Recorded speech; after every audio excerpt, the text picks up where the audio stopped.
How to fix YouTube videos white screen with audio. So if you're trying to watch a video and all you see is a white screen but with the audio playing in the background, to fix this you will need to click on the three vertical dots on your browser and then go to Settings.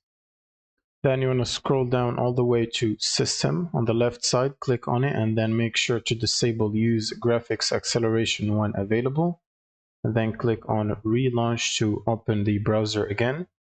Next, you will need to go to History. So by clicking Ctrl+H, or you can go to Privacy and Security right here, and then click on Delete Browsing Data, and then go to Advanced and select All Time for the time range, and then scroll down and make sure to check Site Settings, Hosted App Data, Cached Images and Files, Cookies and Other Site Data.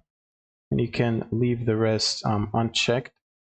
Then click on Delete Data. And once you do that, you'll need to restart your browser. So open your browser again. And then head to YouTube, youtube.com.